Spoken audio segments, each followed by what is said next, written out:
I'm excited. I'm going to welcome our panel right to the stage. So come on up, everyone. Crypto Trust for Safer Markets with our moderator, Mr. If we all know him, Jade Shoes Albert, coming up on stage today. Jade's an entrepreneur, angel investor, and strategist that tells it like it is. He exited his company over 7 years ago and since has helped 3 others exit theirs.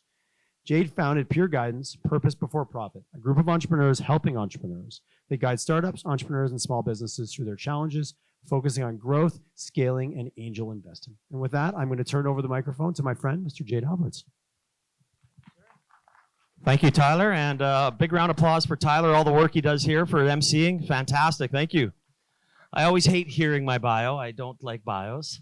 It makes me feel uncomfortable because everybody just like here wants to give back and participate and share their knowledge. So without further ado, I'm going to briefly introduce our panel here, but I'll let them do their short little bio so they can talk about it, and then we'll get into the crypto trust for safer markets. So directly to my left here is Didier Lavallee, the Chief Executive Officer of Tetra Trust, and have at her.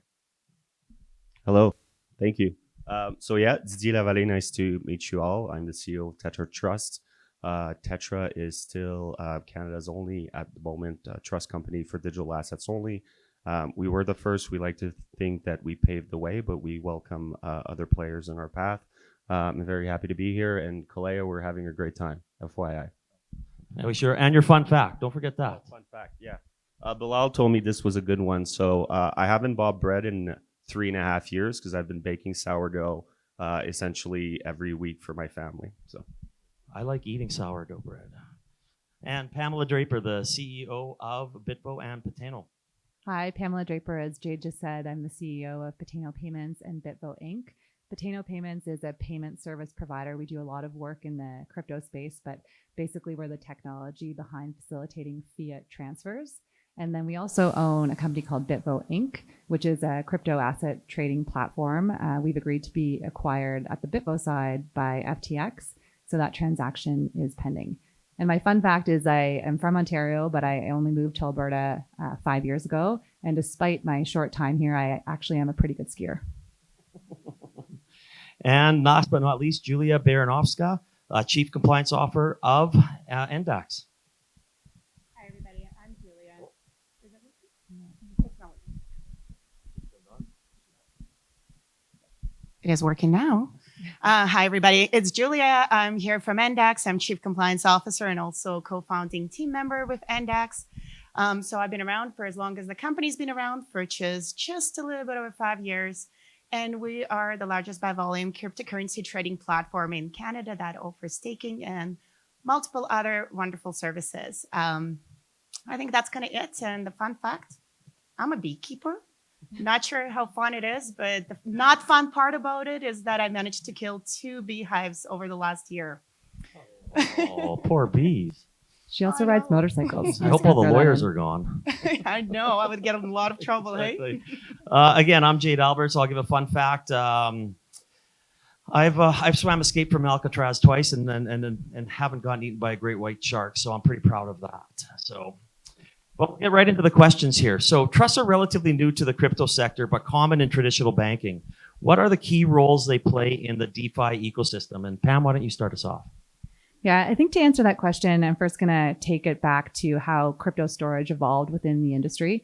So when cryptocurrencies first came onto the scene, people generally stored them in their own private wallet. And that could take the form of a piece of paper with numbers on it or a QR code, or it could take the form of a USB-like device, like a ledger or Trezor. And then as crypto asset trading platforms, as we now know them, came onto the scene, customers were offered the opportunity to store their coins with those platforms.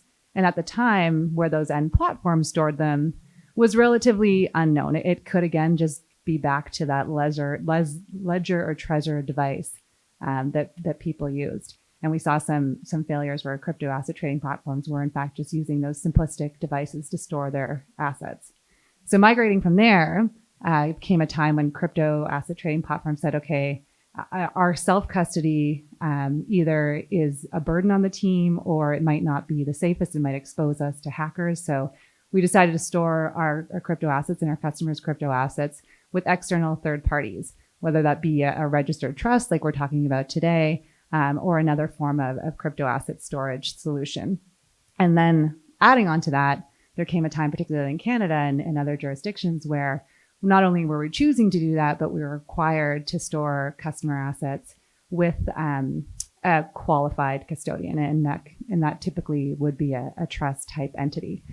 So today there are trusts in the market in Canada and globally for people as well as entities to store their assets with. Primarily, it's crypto asset trading platforms that would choose the trust level entity, or large asset managers or large high net worth individuals that would use these platforms. And I should clarify that when we're talking about the DeFi space, we're really talking about cryptocurrency in general, as well as DeFi. And I think bringing it back to your question, Jade, how is this helpful to them, or what impact does it have on it? No pun intended. I think using the trust increased the level of trust in the ecosystem, because there has been some very widely publicized incidents of assets being taken, hacked, or lost. So keeping it with a trust entity that has to adhere to strict guidelines in terms of how they operate, but also in terms of capital requirements, et cetera, helps to increase that level of trust. And increasing the level of trust increases the level of adoption globally for the ecosystem. So I think net positive. No, I agree. Julia, anything to add to that?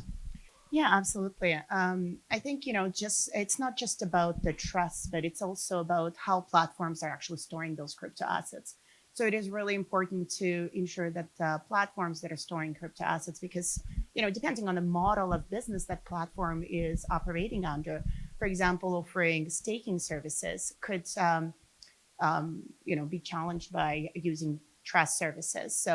But also finding the balance and utilizing good business practices, ensuring that platforms are held to a higher standard, to the same standards as financial industry in general, and looking outside of just trust is the only way to go, and looking at alternative options. I think there is also room for the platforms to also offer self-custody in the safe and secure manner.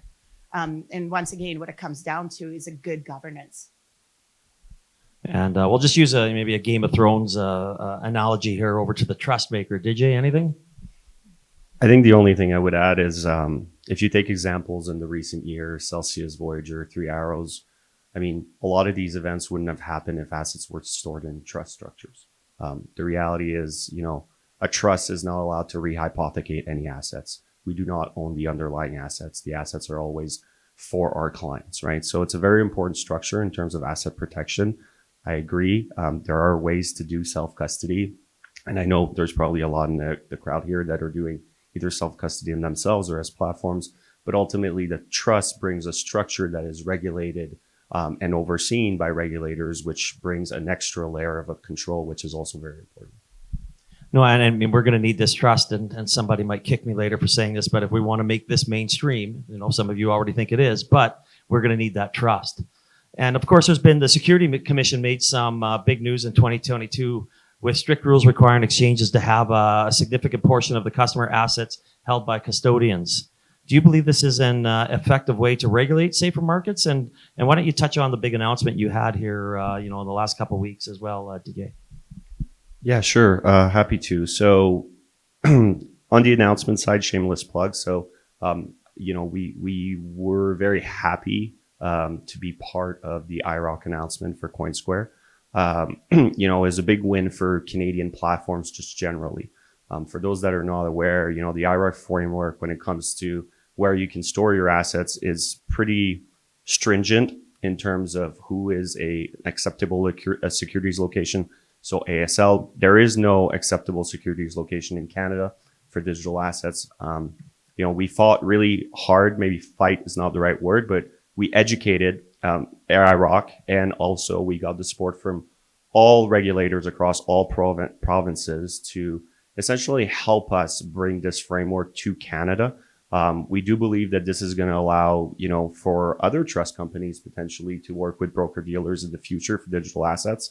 Obviously, we had the backing of, one of our partners and our client, but it was a very exciting announcements for the overall ecosystem. For those that are not aware, most of the assets right now, they're sitting with broker dealers. So specifically for maybe the less sophisticated people in the crowd, whether you're doing a trade on a platform, I won't name them, but Some of the broker dealers that are now sharing crypto, the assets are under U.S. administration, which also means they're under U.S. regulatory framework, which, we've had history in the past show that, once there's bankruptcies or events in the U.S., your assets as a Canadian are obviously not protected, being there are in the U.S. In terms of whether or not the trust framework is important, of course, I have a biased view. I'm going to say yes. But for those that don't know, like if you're trading equities, or my background is traditional banking, like all assets are held in trust. You just don't know because an RBC nowadays doesn't call themselves Royal Trust anymore.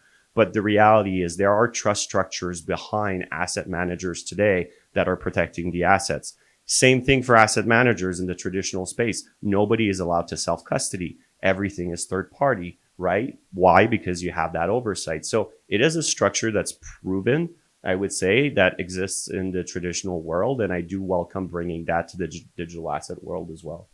Excellent. Julia? Yeah, absolutely. So as Pam was saying, we have seen quite a few that players in the space. We also have people that, relied on their own self-custody solutions and lost their keys, were not able to access their crypto assets. And really, realistically speaking, it's impossible to recover in majority of the cases. So it is important to have the right structure. Don't get me wrong. I don't want to be, sounding like I'm totally on the opposite side of the spectrum.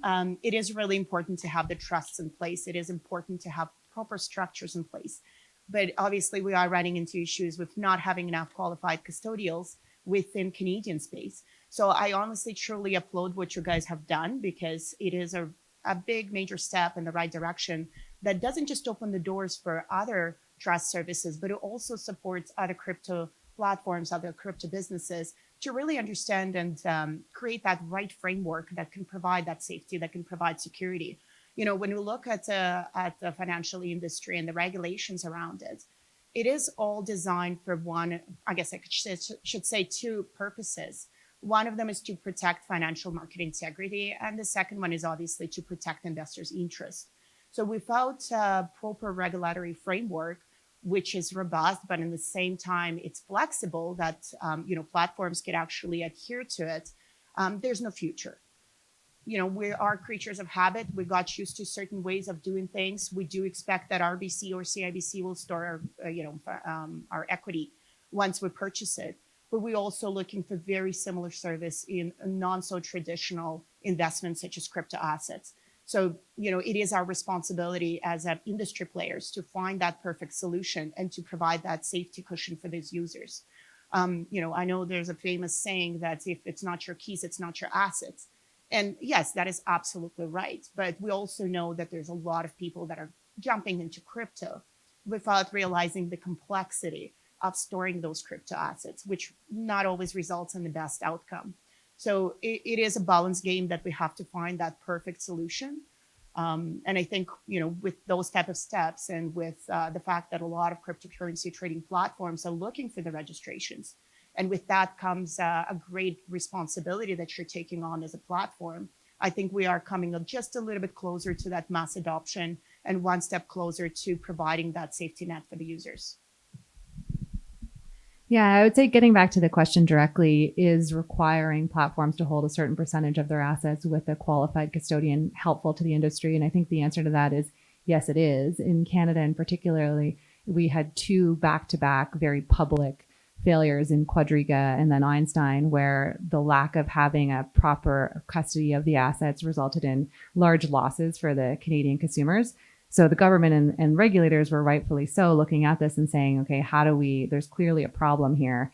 How do we help, to Julia's point, protect the consumers who want to invest in this asset class? So they imposed this rule on registered platforms, and they've been flexible on it too. There was a very strict definition in TradFi of what a qualified custodian is. And I think the regulators have been helpful in working with us to come up with what the digital asset version of that looks like. It's not exactly the same as what it might be for the traditional world. So there has been some flexibility there to make sure that we have the right institutions that can both provide consumer protection, but also fit within what our needs are. I think the industry in itself is still developing, and the players in it, the custodians, et cetera, are developing them themselves, and more players are coming on board. Like Tetra wasn't available a couple of years ago, and now it is. So I think there needs to be more development there, but both the existing players as well as alternative providers as well. But I think overall, it is fundamentally important to the industry and adoption to keep the assets safe, and that's what that rule is intended to do. This is kind of a follow-up question. It's not on my sheet here, but as most of you know, I just think outside the box. So why would somebody not want to see this happen? Like, maybe you give a quick answer, each of you, and Pam, you can start. But why? Like, I mean, we always talk about regularly, we want this, we need it. Why are people pushing back? Not everybody, but some. I think flexibility and the ability to run their business in the way that they think is right would be probably the primary answer there. So there are a lot of differences between the crypto space and the traditional or TradFi space. And when regulation first came into effect, I think we were all thinking, it is necessary, but what does it look like?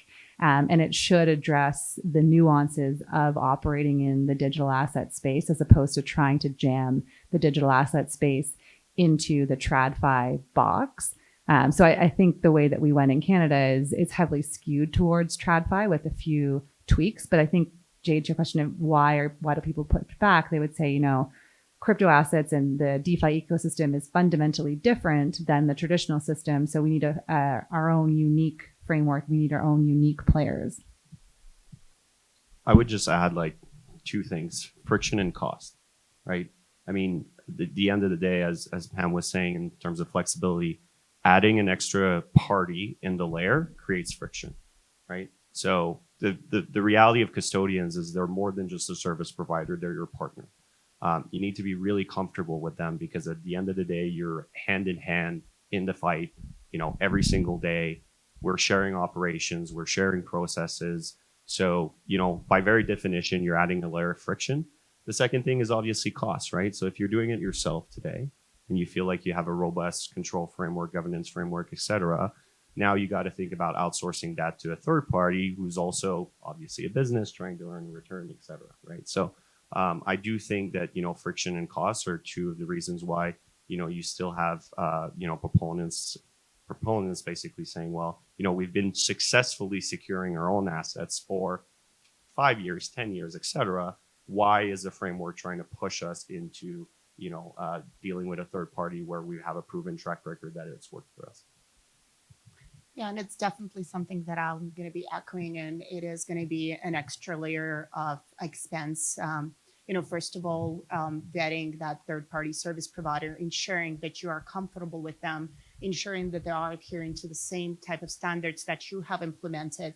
So, for example, with NDAX, we're SOC 2 Type 2 certified, and we definitely pride ourselves on it because our security have been analyzed, our security processes, our process integrities, everything has been scoped through a third-party service provider to ensure that we are doing what we say we're doing. So we would have to put our service provider through exactly the same scrutiny to make sure that we are still able to provide the same safety and security or the same type of service to our end user. And with that being said, also, that will add a cost, right? We know that none of the businesses want to take on that extra cost on themselves. So effectively, those costs will be passed on to the users by increase in fees.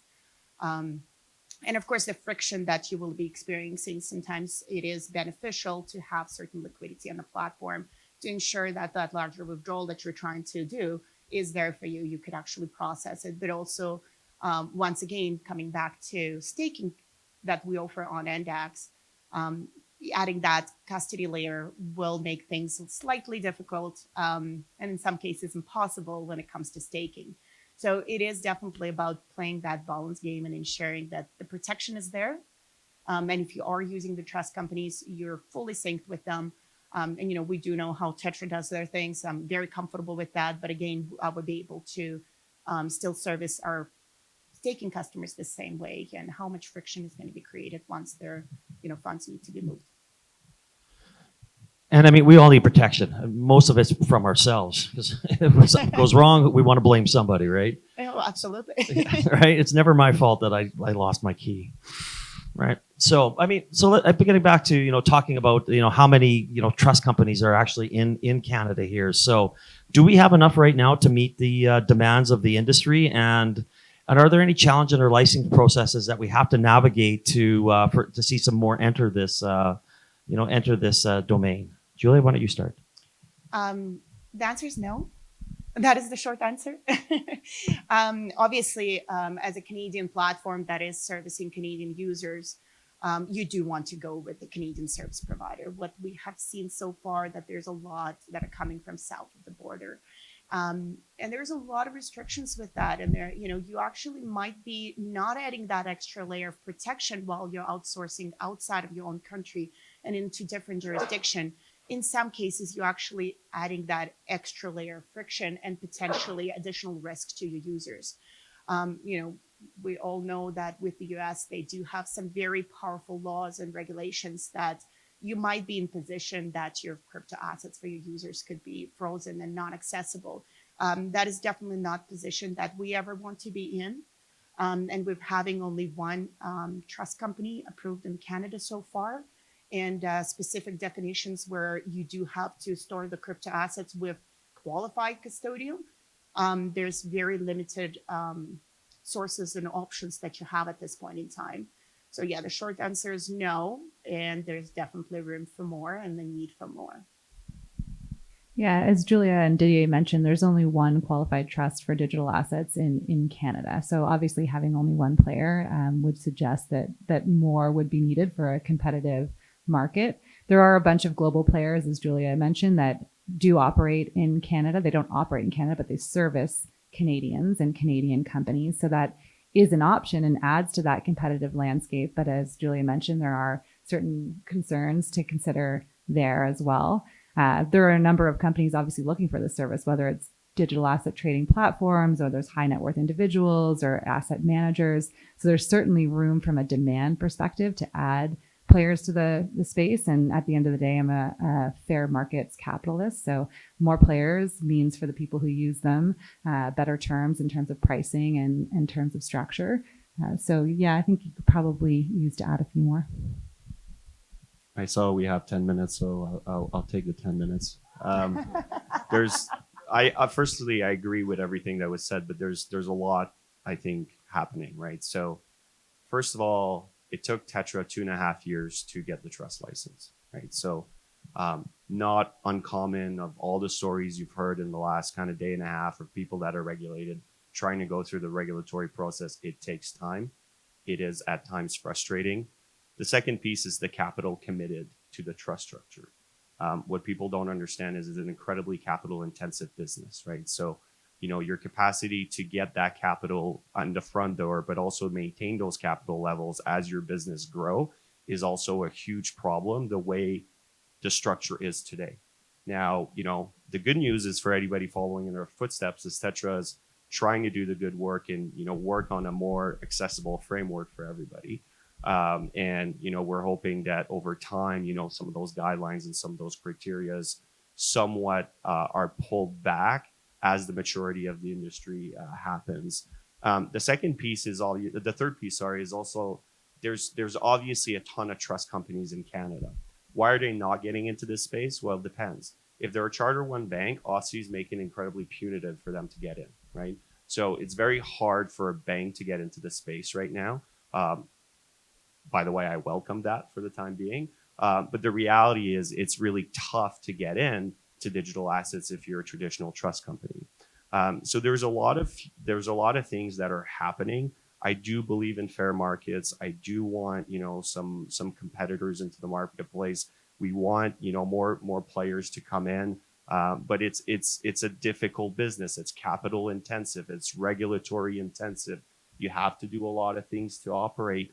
And maybe I'll just add this as a shameless plug. Like the unregulated players are keeping costs pretty low.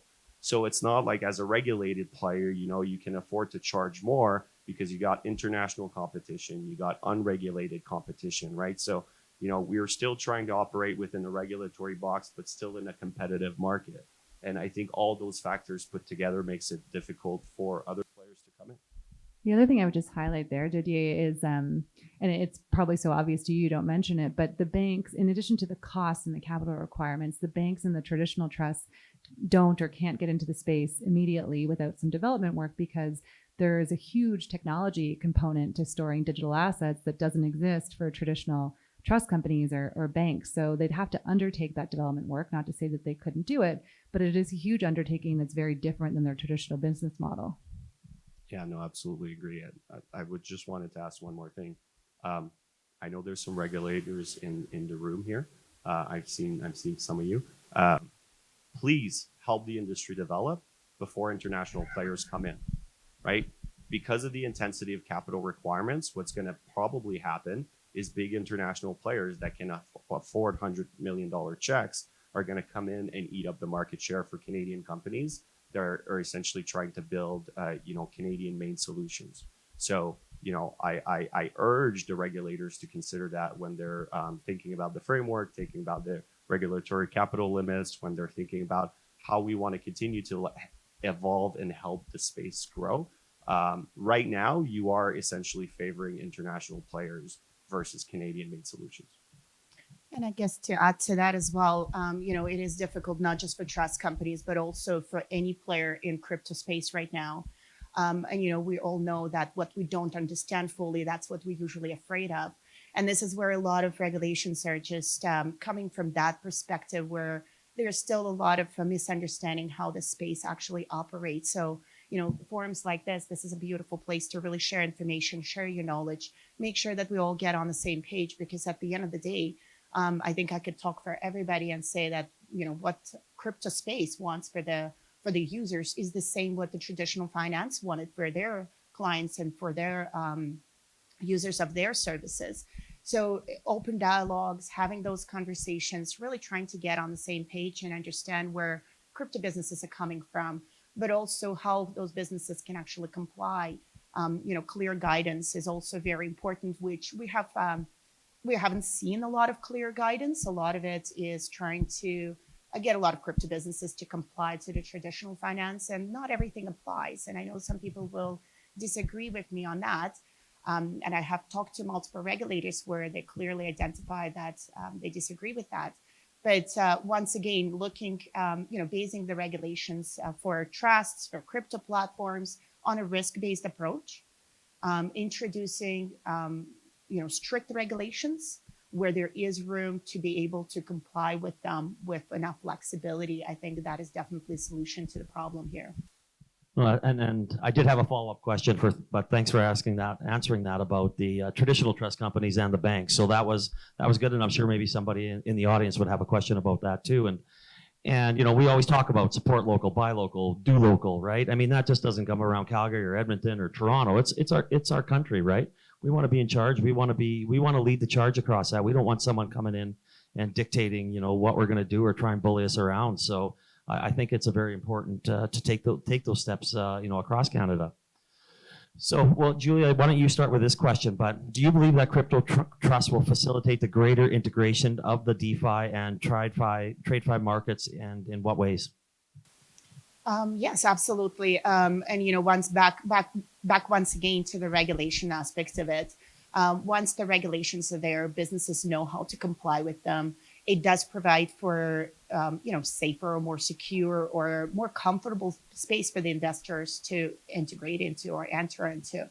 And we all talk about, mass adoption, but obviously the mass adoption will never happen until different layers of governmental agencies, regulators, people in the space actually learned enough about it and adopted it. So I think it is really important to, important step in the right direction that is helping every single crypto business. And there's a lot of different developments that are happening in crypto space. Definitely one thing that is, with the crypto space, there's new developments happening all the time. Probably by the time we're off this panel, there's going to be something new, unique, developed and happened already somewhere else in the world that we will know about tomorrow. A lot of times regulations are just a few steps behind it. So this is where, once again, looking at that more of a general risk-based approach allows you to adapt a lot quicker and move with the market a lot faster. So yeah, absolutely. This is a right step in the right direction. And you know what? Good job, you guys, on on the trusts. It's amazing. I think this is a absolutely great move, and it does help everyone. Yeah, I would agree with that. I think it helps bring TradFi and the crypto space closer together. And I think ultimately, what would be great to see would be institutions that could operate across asset classes. So they could hold your crypto, they could hold your stocks, they could hold your bonds all in one place. And instead of going to multiple different platforms and services, you could just go to one place, whether that's Didier's company and he adds the other assets, or whether that's traditional banks and institutions and they add crypto. And we're starting to see that. So we saw an announcement last week from the Bank of New York Mellon. They're the world's oldest or the U.S.'s oldest bank and the largest holder of custody assets. And they added support for Bitcoin and Ether, but it's very limited. So they're the first to do it in a limited capacity with only 2 crypto assets and only for select institutional customers of the bank. But I think the interesting thing that came out of that announcement was before they added the support for these crypto assets is they did a study or a survey themselves. And of the institutions and customers that they surveyed, 70% said that if they didn't already hold crypto assets, they would be incentivized to do so if they could trust the end entity that was in custody of their assets. So I think it does allow for the increased adoption by increasing that level of trust, which I think is helpful to the entire crypto ecosystem. Just quickly to add, because I saw the signal. Yeah. Listen, it's no surprise that you have 2, if I may, ex-bankers on the panel. The merger of the 2 ecosystems is inevitable. The question is how and when, right? Listening to the panels and kind of the last day and a half, right? You're hearing a lot of crypto native terms like lending, staking, DeFi, NFTs, all really, really exciting things. But what we hear from our customers is like, who's going to do my fund accounting? Who's going to do my fund admin? Who's going to take in my middle office services, right? So as a digital asset custodian, what we're thinking about is how do we service our client better, right? How do we increase that connectivity with our client? How do we increase penetration with our clients? And essentially, it does come down to some of the traditional services that you have to offer, right? So that's going to be a big part of our focus going forward as well, right? So not just the custody, but the entire ecosystem around custody and what needs to be done there to better service the community. Because if you want adoption from the financial institutions, you need to be able to talk apples to apples with them. And currently today, what we're hearing is like, what's this withdrawal process? Why do I have to get on a video call? I'm supposed to just send you a trading confirm and you take care of the settlement and you move the assets for me, right? Like we're not even speaking the same language. There's obviously reasons for this. You can't reverse a crypto withdrawal. You can reverse a wire. So, there are things in this ecosystem that make, the differences in the operating model. But ultimately, we need to try to move closer because that's where the big money is. Like, let's not kid ourselves here. Like, at least from an institutional perspective, and I'll maybe speak for Tetra, the trillions of assets is what we're after, right? We're looking after the institutional asset managers. We're looking after, the big banks. We want to try to educate. We want to try to service them. And to do so, we need to have the right product set. And today, unfortunately, we're not quite there. Oh, and I like that you laid out a little bit of your future business plan and how you're going to generate more revenue. So again, thank you, Didier, Pam, Julia, for the great job you've done today. And we are going to take some questions if there are any. I know, Pete, you really enjoy throwing that microphone.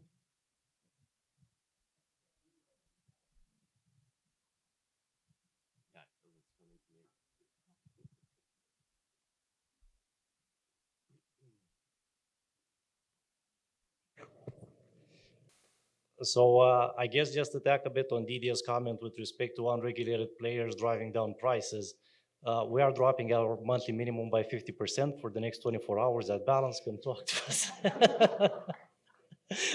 Jokes aside. Tetra aside for a second, CoinSquare itself is now regulated as an IROC registered investment dealer. What would you say that the biggest challenge is with respect to allowing IROC to have the rest of the broker dealers sub-custody at CoinSquare? Since as a broker dealer, CoinSquare now does meet the definition of a qualified custodian under National Instrument 31-103. Yeah, I mean that's a good question, George. I'm going to be somewhat candid here, but the framework that IROC is applying today was written in the 90s, right? So it's very difficult to fit in this ecosystem.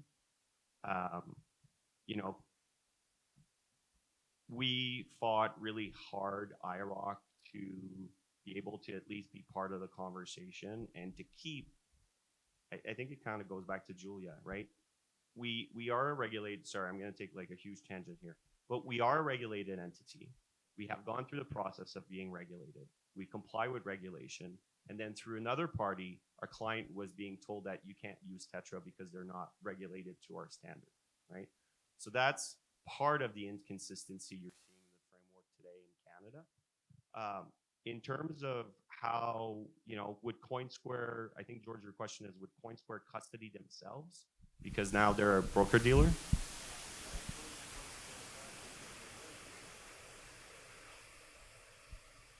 Have you heard of their ATS proposition?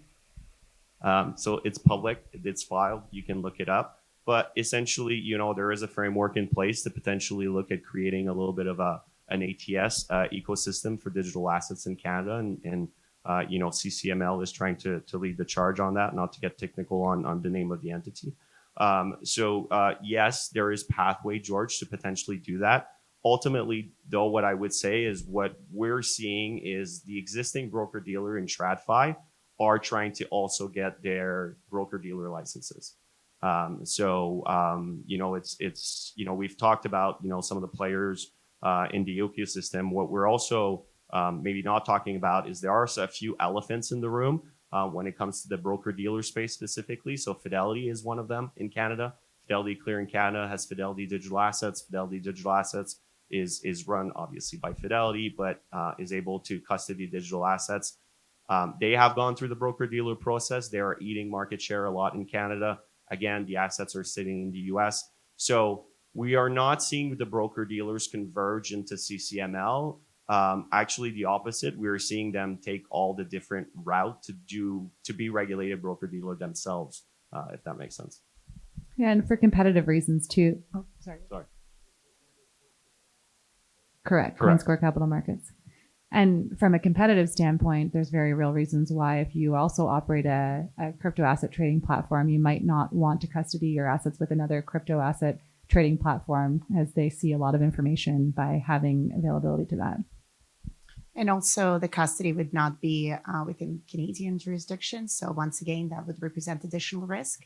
And to answer your question a little shorter way, majority of the crypto platforms that are currently operating, they are going exactly the same route. It's just taking some of the platforms a little bit longer because they might be in the position to try to challenge some of the regulations that are being proposed or find an alternative solution to them. But I would say in the next year or two, we're probably going to see a lot more broker dealers or some sort of variation of that or some sort of hybrid models popping up. And that's definitely going to be something that will be developing in the next 2 years. We got time for one more question. Down here, Dave. Sure. Box, thanks.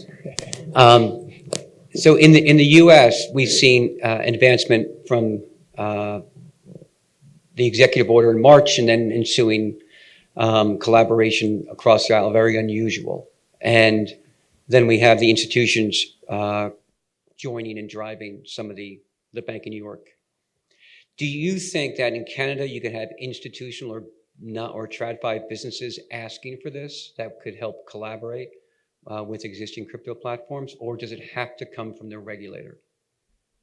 No, I think you could absolutely have traditional institutions asking for it, which could drive innovation and change in Canada. And I think just even the increased demand for that will drive other startup platforms or other traditional finance trusts to start to adopt into the space.